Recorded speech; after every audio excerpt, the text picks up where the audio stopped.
It is now my distinct privilege to introduce Undersecretary of Transportation for Policy, Carlos Monje. Confirmed by the Senate and sworn into office in 2021, Carlos Monje serves in the Office of Secretary of Transportation and is the third highest ranking official. During his 20-year career, he's held the position of Acting Undersecretary and Assistant Secretary of Transportation for Policy, where he oversaw implementation of surface transportation programs, discretionary grant programs, and efforts to promote equity and economic development. As Deputy of Domestic Agency Review on the Biden-Harris transition team, Monje recruited, trained, and deployed more than 400 volunteers to conduct a review of more than 100 domestic federal agencies. The first in his family to be born in the United States, Undersecretary Monje is a graduate of Harvard University and holds a Bachelor of Arts in History and Literature. In his current position as Undersecretary, Monje has offered an open door whenever possible to ALPA pilots to hear our views from the flight deck regarding the broad range of aviation matters that he handles on behalf of the Secretary. We appreciate that the Department recently heard our concern about the public charter loophole, and we applaud recent FAA action to examine its safety implications. Please join me in welcoming the United States Undersecretary of Transportation for Policy, Carlos Monje.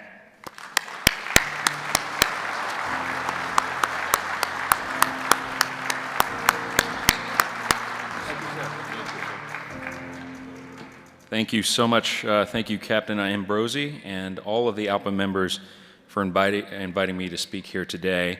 I lived here in Chicago, and for 2 years I met my wife, and we started dating here. It's always a special place, so any excuse to come here, and also any excuse to come and to speak with such great partners. ALPA has been a leader in aviation safety since 1931, and this forum, which is specifically focused on safety, is core to what ALPA stands for. When it comes to aviation policy, safety is also President Biden's #1 priority, and we are proud to partner with ALPA to further our shared goal of continuous and constant safety improvement. It is in large part thanks to your efforts that the United States has gone more than 13 years without a fatal commercial aircraft crash. I want to thank ALPA for your swift and forceful endorsement of President Biden's nomination of Michael Whitaker to be FAA Administrator, and including Captain Ambrosi's heartfelt endorsement yesterday.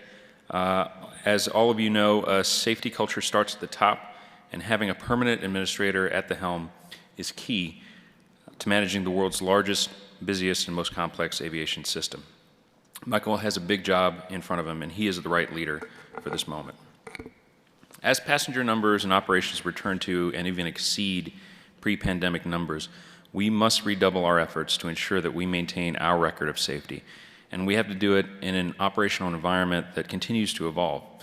We have many new people coming into the aviation workforce, in the cockpit, the cabin, on the ramp, in the hangar, and even in the towers and TRACONs. And we are all, including the FAA, rebuilding our systems, revamping our training, and given the importance of all these issues to the American public, we need a permanent FAA administrator as soon as possible.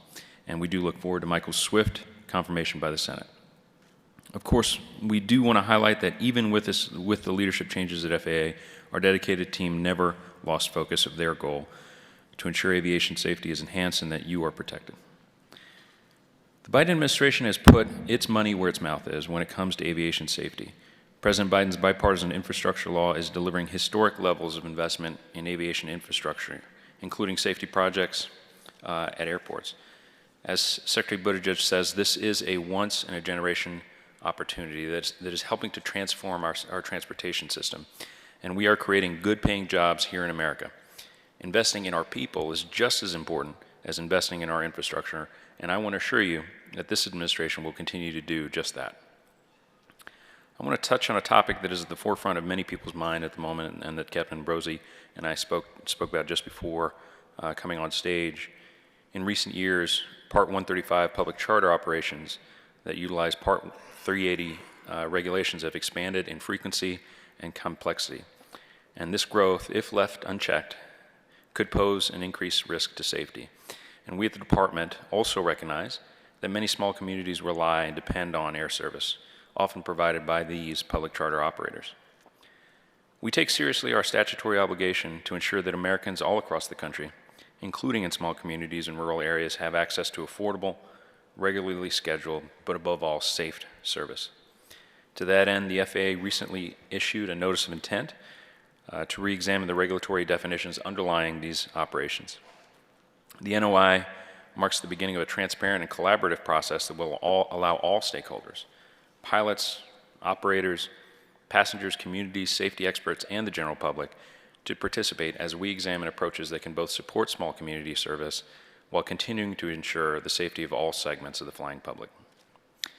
The NOI process will also provide transparency for Congress, who is deliberating these same issues right now under the auspices of the FAA reauth. Speaking of FAA reauthorization, I want to thank ALPA for its support and its consistent advocacy for a comprehensive bill. Having a long-term FAA bill in place provides the predictability and stability that allows for the safe and efficient operation of the NAS. I'm proud that we sent a detailed proposal to Congress for FAA reauthorization. This is the first time an administration has done that in more than a decade. We work closely with all stakeholders, and including and especially labor, to ensure that the proposal reflected good policy, including support for good jobs. The department does have a number of concerns about the House bill, and we laid some of those out as the Senate is making its considerations. And we did that as part of our statement of administration policy. I can share a few of those. We know that the 1,500-hour rule is in the spotlight, as some, with I'm sure good intentions, seek to reduce the number of actual flight hours required to receive an ATP license. I want to assure you that we're holding strong on the 1,500-hour rule. We will not compromise on safety.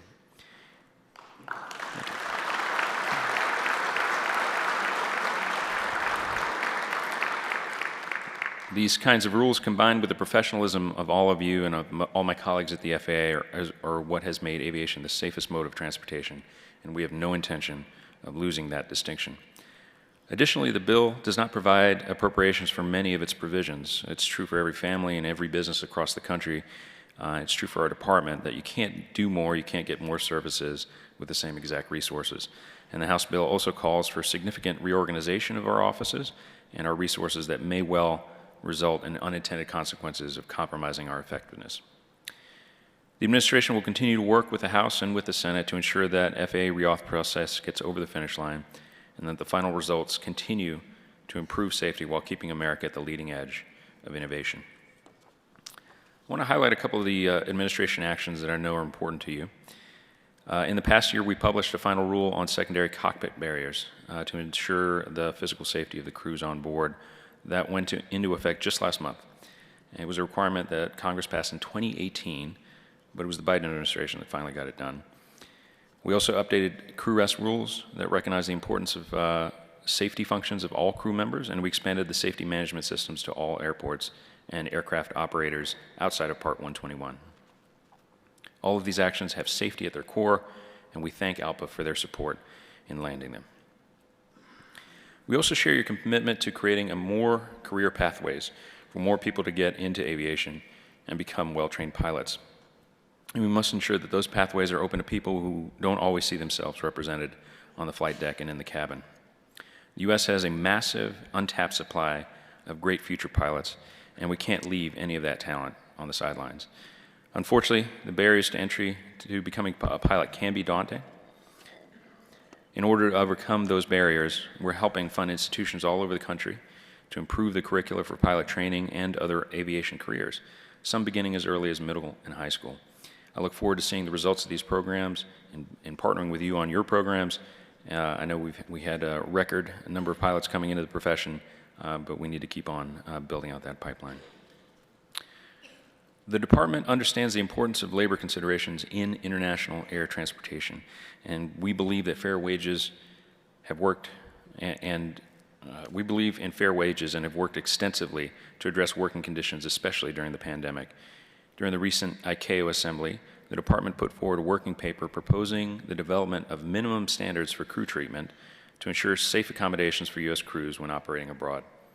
Our paper garnered the co-sponsorship of more than 100 partners, and we look forward to supporting the development of the new SARP under Annex Act 9 as a result of this success. We are committed to our statutory responsibilities to act consistently with the nation's international obligations under all air transport agreements. That helps ensure a level playing field for our airlines in international markets, and Congress has provided the Department with tools to address and enforce against foreign anti-competitive behavior that may harm American jobs.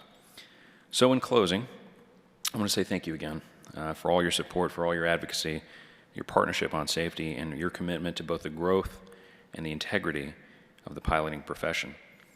The path forward for aviation in America faces many challenges. However, by continuing to invest in the underlying technology, infrastructure, and above all, in the people that have made this the safest aviation system in the world, we will continue to secure America's place as the gold standard of aviation safety. Thank you again. I look forward to taking some questions.